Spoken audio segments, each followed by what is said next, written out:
안녕하세요. 강동구에서 열매부동산 운영하는 강동열매 김소장입니다. 이번 정부 들어서 22번째 부동산 대책이 발표되었습니다. 710 부동산 대책에 대해서 국토교통부 자료와 방문각 자료를 통해서 간단하게 쉽게 설명드리는 시간 가져보도록 하겠습니다. 구독과 좋아요, 알림 설정까지 잘 부탁드리겠습니다. 네, 710 부동산 대책에 대해서 설명드리겠습니다. 정부가 20년 7월 10일 발표한 부동산 대책이고요. 크게 골자는 세 가지입니다. 첫 번째로는 다주택자와 단기 거래에 대한 부동산 세제를 강화한 것이고요. 두 번째는 서민, 실수요자 부담 경감을 위한 공급 물량을 확대하고 기준을 완화하겠다라는 내용입니다. 마지막 세 번째는 등록 임대 사업자 폐지 등의 내용을 골자로 하고 있습니다. 정부의 해당 대책은 2020년 상반기 지속적으로 높은 가격 상승률을 보인 경기, 인천, 대전, 청주 등 일부 지역이 규제지역 지정 이후 상승세가 둔화된 반면 서울 및 수도권 지역 일부의 매수세 및 상승세가 지속됨에 따른 것입니다. 이에 투기 수요를 차단하고 서민 및 실수요자의 불안을 해소할 수 있는 제도가 필요하다는 목소리에 따라서 2020년 7월 10일 710 부동산 대책이 발표되었습니다. 첫 번째로 다주택자 대상 종부세 중과세율 인상에 대해서 알아보겠습니다. 개인인 경우 3주택 이상 및 조정 대상 지역 2주택에 대해 과세 표준 구간별로 1.2%에서 6%의 세율을 적용하며 법인은 다주택 보유 법인에 대해 중과 최고 세율인 6%를 적용하게 되겠습니다. 종부세 세율 인상표이고요. 국토교통부 출처 자료입니다. 표에 보시면 다주택자 기준으로 시가가 나와 있습니다. 그리고 두 번째로 과표가 나와 있고요. 2주택 이하인데 조정 대상 지역 2주택을 제외한 2주택인 경우, 그리고 3주택 이상이거나 조정 대상 지역의 2주택인 경우 이렇게 나누어져 있습니다. 그래서 이번에 종부세가 인상되는 것은 조정 대상 지역 2주택이거나 3주택 이상인 경우 세율이 보시는 표와 같이 인상이 되겠습니다. 공시가격 현실화율 75에서 85%를 적용했을 경우, 그리고 공정시장 가액 비율 95%를 적용했을 경우에 위와 같이 개정된다는 것을 참고하시면 되겠습니다. 그 다음에 종부세 인상 보셨고요. 취득세율 인상에 대해서도 확인해 보겠습니다. 다주택자 법인 등에 대한 취득세율은 2주택은 8%, 3주택 이상과 법인은 12% 인상을 하게 되겠습니다. 여기에 개인에서 법인으로의 전환을 통한 세부담 회피가 이슈가 많이 되다 보니까 그런 것을 방지하기 위해 부동산 매매 임대업 법인은 현물 출자에 따른 취득세 감면 혜택 75%까지 기존에 주어졌던 것을 배제하기로 하였다고 합니다. 그래서 이번에도 국토교통부 자료 출처 취득세율 인상 부분에 대해서 알아보겠습니다. 3주택까지는 취득 가액에 따라 1에서 3%였고 기존에는, 그리고 현재 4주택 이상인 경우에만 4%가 되었습니다. 그리고 법인은 주택 가액에 따라서 1%에서 3% 사이 구간이었는데 개정되는 것은 1주택만 주택 가액에 따라 1에서 3%로 유지가 되는 것이고 2주택부터는 바로 8%가 되겠습니다. 그리고 3주택, 4주택 이상, 그리고 법인의 경우도 12%로 상당히 높은 폭의 인상이 되겠습니다. 그리고 보유세, 양도세와 취득세를 알아봤고요. 다주택자 보유세도 인상이 되겠습니다. 부동산 신탁 시에 종부세, 재산세 등 보유세 납세자를 수탁자, 즉 신탁사에서 원소유자, 위탁자로 변경이 되었습니다. 이는 다주택자들이 주택을 신탁할 경우 수탁자가 납세 의무자가 되어서 종부세 부담이 완화되는 점을 활용하는 문제를 방지하기 위한 것입니다. 그리고 지금까지 세금 부분 인상에 대해서 알아봤습니다. 그 다음 두 번째 골자에 해당하는 공급 물량 확대 및 기준 완화, 특히 서민이나 실수요자의 부담을 경감하기 위한 조치인데요. 첫 번째로 생애 최초 특별 공급을 확대하겠다는 것입니다. 무주택 실수요자의 내 집 마련 지원을 위해 생애 최초 특별 공급 적용 대상 주택 범위 및 공급 비율을 확대하게 되겠습니다. 적용 대상은 국민주택, 민영주택이고요. 공급 비율은 국민주택의 경우 25%까지 확대를 하게 되겠습니다. 그리고 85제곱 이하 민영주택 중 공공택지는 분양물량의 15%, 민간택지는 7%를 배정하게 된다고 합니다. 소득 기준으로는 국민주택은 도시근로자 월평균 소득의 100%를 유지하는데, 민영주택은 도시근로자 월평균 소득의 130% 이하까지 확대를 하겠다고 합니다.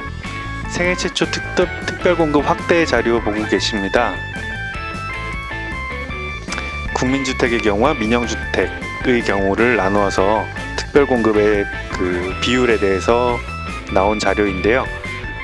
종전에 국민주택의 경우 합계가 80%였는데 85%가 되었습니다. 이 중에서 이제 생애 최초 특별공급이 5%가 확대가 되어서 이렇게 되는 것이고요. 그리고 민영주택의 경우에는 종전에는 43%였던 것이 공공택지 부분 58%, 민간택지 부분 50%까지 확대가 되어서 15% 각각 15%와 7% 확대가 되겠습니다. 나머지 기관 추천이나 다자녀, 노부모, 신혼의 경우는 이 비율이 유지가 되겠습니다. 두 번째로는 신혼부부 특별공급 소득 기준도 완화가 되겠습니다.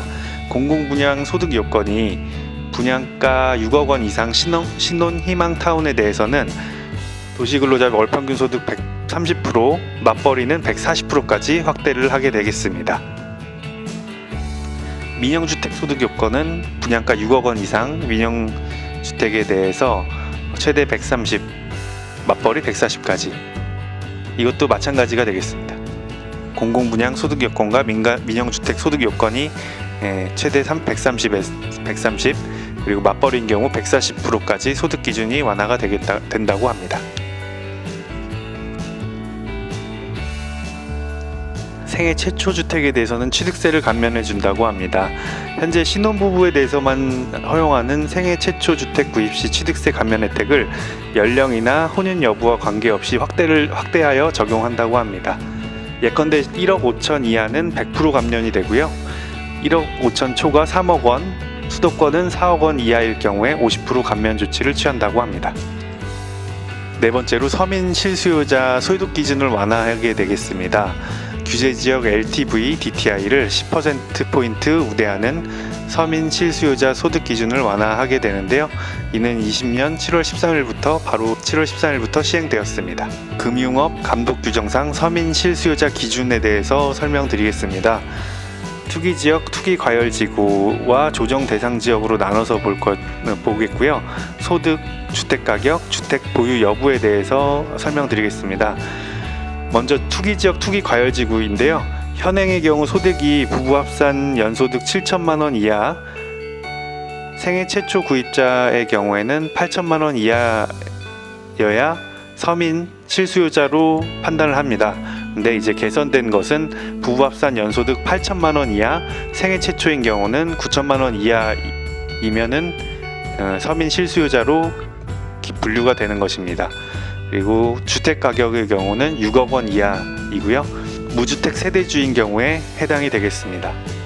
조정 대상 지역의 경우도 이제 기존 6천만 원, 7천만 원이었는데 개선된 것은 마찬가지로 연소득 8천만 원 이하, 생애 최초 구입인 경우 9천만 원 이하로 개선이 되는 것이고, 주택 가격은 5억 원 이하인 주택을 무주택 세대주가 매수할 때 서민 실수요자로 분류하여 LTV, DTI 10%포인트 우대가 되겠습니다.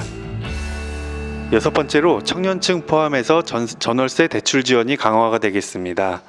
전세의 경우는 만 34세 이하의 청년인 경우 버팀목 대출 금리를 0.3%포인트 인하하게 되겠고요. 대출 대상 보증금 한도도 7천만 원에서 1억 원으로 증액이 되고, 지원 한도도 5천만 원에서 7천만 원으로 확대가 되겠습니다. 월세의 경우는 청년 전용 보증부 월세 대출 금리를 0.5%포인트 인하하게 되겠습니다. 그리고 공급 확대 책도 나왔는데요.